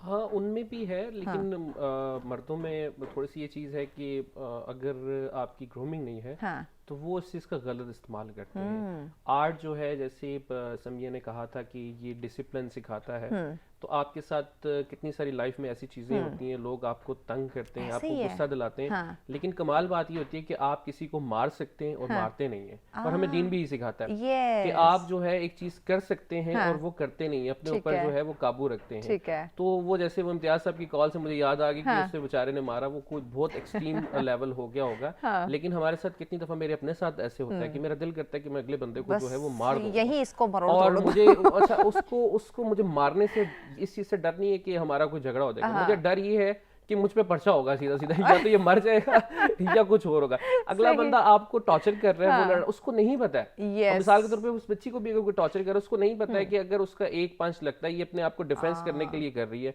अगर वो स्टमक के ऊपर यहाँ पे तीसरा बटन जहाँ पे होता है, ये बिल्कुल आपका मेन का हड्डी है, अगर ये टूट जाती है तो आपके दिल के अंदर घुस जाएगी। ये आपका स्टमक जब प्रेस होता है, आपकी सांस रुक गया, अगर वापस नहीं आया टाइम पे, आपकी डेथ हो जाएगी। इसने कनपट्टी पे मार दिया, आपका दिमाग फट जाए, वेन फट जाएगी, मर जाएंगे।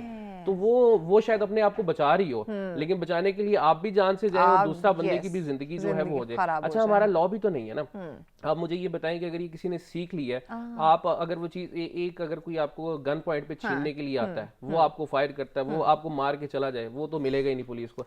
आपने अगर उससे छीन के वापस मार दिया तो वो बंदा तो पड़ा कि आप जेल में, यस। तो आपने इस्तेमाल कहाँ करना है? हमारे तो ये भी बड़ी सारी प्रॉब्लम्स हैं। फिर गवर्नमेंट इदारों के अंदर, जैसे वो भाई ने कहा था कि इसको करें, मैं पिछले 8-10 साल से कोशिश कर रहा हूँ, बड़े सारे रेलिवेंट डिपार्टमेंट्स जो हैं, क्योंकि ये 13-14 साल की मेरी वर्किंग है इसके ऊपर, हमने वहां तक वो एप्लीकेशंस पुट की, सारी चीजें की कि गवर्नमेंट लेवल पे स्कूल, कॉलेजेस, यूनिवर्सिटीज के अंदर पूरे पाकिस्तान में हम बंदे प्रोवाइड करने के लिए देखिए, आप कुछ टाइम का एक सब्जेक्ट रखते हैं, लेकिन हुकूमत ही चेंज हो जाती है हमारी। जब तक वो चीज होती, मुझे ये बताए कि जब अब वो आप एक एप्लीकेशन पुट करके आए, वो कहते हैं वो पुरानी हुकूमत को जब अप्रूवल होने वाला तो पता चलता है गवर्नमेंट चेंज हो गई, गवर्नमेंट चेंज हो गई। अच्छा, हमारी एक और ये माजरत के साथ ये चीज है कि जब स्पोर्ट्स के जो डिपार्टमेंट हैं या हमारे जो गवर्नमेंट के इदारे हैं या टीवी चैनल्स हैं ऐसे जो गवर्नमेंट के साथ एफिलिएटेड हैं, जब वो हुकूमत चेंज होती है ना, तो वो सर से लेके पांव तक ना, ऑफिस बॉय तक, वो जो हुकूमत आती है फिर उसके बंदे आते हैं। अल्लाह। तो वो जब नई टीम आ जाएगी तो वो कहती है भाई आप तो दोबारा वो शुरू से आए, आप पुरानी हुकूमत के थे, पुरानी हुकूमत के थे, आप शुरू से आए, और वो फिर आप 500 बंदे की लाइन में लग के जब तक पहुंचते हैं ना, तो फिर एक नई हुकूमत आ जाती है। तो हम तो ये हुकूमत भी खेल रहे हैं, इसी चक्रों में हुकूमत खेलने में लगे हुए। आपके काम से रिलेटेड हमारी टीम ने एक वीडियो लूप तैयार किया है, वो भी देखते हैं, उसके बाद फिर मजीद आगे बढ़ाते हैं डिस्कशन को। जी प्ले कीजिए।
जी वेलकम बैक नाजरीन।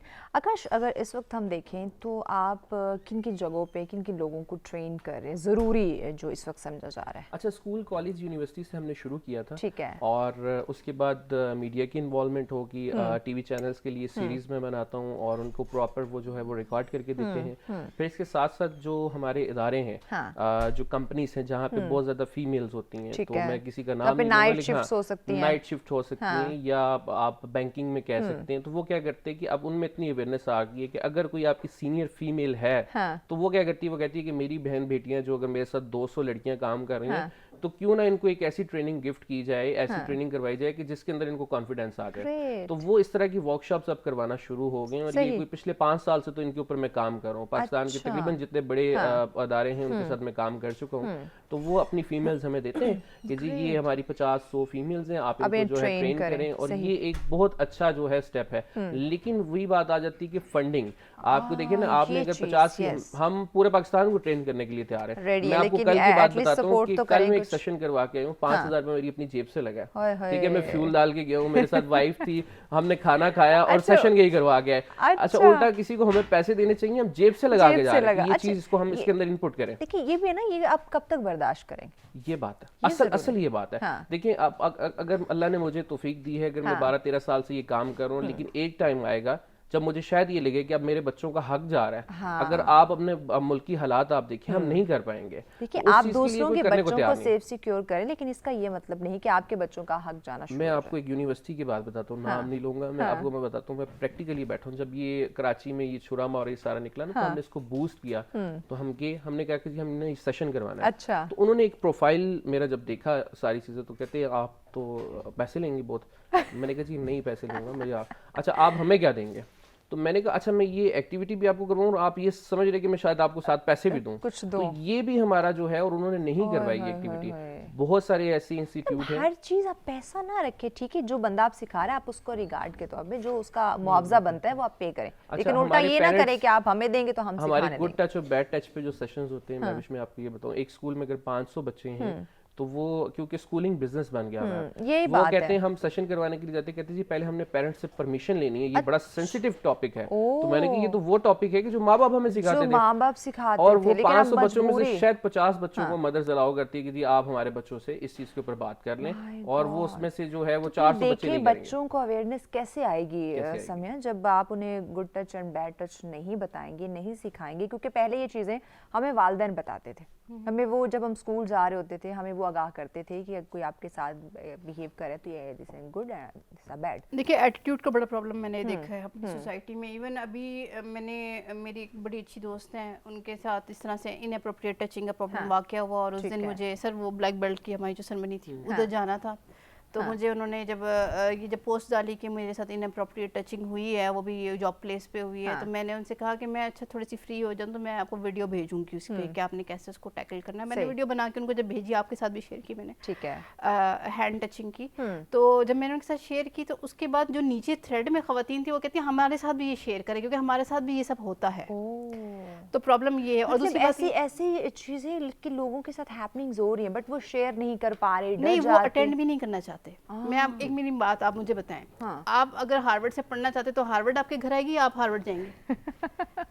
अब जब मैं जब डिटेल्स दे रही होती हूँ, आप यकीन माने मेरा रूटीन इतना बिजी चल रहा होता है, उसके बावजूद मैं उनको रिस्पॉन्ड करती हूँ और वो कहती हैं आपकी एकेडमी जरा करीब नहीं आ सकती? अब एकेडमी चल के कैसे कोई करीब आ जाए? आपको जरूरत है एकेडमी को, आपको एकेडमी की जरूरत है। तो ये एटीट्यूड इस तरह का है कि अच्छा कोई करीबी एक्टिविटी बता दें। अब आप यार इस्लामाबाद कोई छोटी जगह नहीं, इस्लामाबाद इतनी बड़ी पे मुझे कभी लाहौर से नहीं जाएंगे, लंच डिनर करना होगा, शॉपिंग करने होंगे तो ये कहीं भी पहुंच जाएंगे। एग्जैक्टली, लेकिन अपने आप को महफूज करना, अपनी इज्जत को महफूज करना, उसके लिए प्रॉब्लम्स होगी। खवातीन को पैगाम क्या देंगी? खवातीन को यही पैगाम देंगे कि भाई जब आप ये देखिए विंटर्स में, समर्स में इतनी इंटरनेशनल टूर्स हर बंदा लगा रहा होता है और उसमें कोई 5,000 या 10,000 का खर्चा नहीं आता, लाखों का खर्चा आता है। जब आप उस पर इन्वेस्ट कर सकते हैं for the sake of like few hours of happiness, तो आप अपनी लाइफ को सिक्योर करने के लिए और अपनी इज्जत को सिक्योर करने के लिए आप इन्वेस्टमेंट नहीं करने को तैयार, करना जरूरी है। जी शहनाकाश, आपका पैगाम? मैं ये कहना चाहूँगा कि जी एटलीस्ट अगर आप पूरा साल बच्चों को या बच्चियों की एक्टिविटी नहीं करवा सकते तो समर में जब उनको ब्रेक आती है तो उसके अंदर ये कोशिश करें,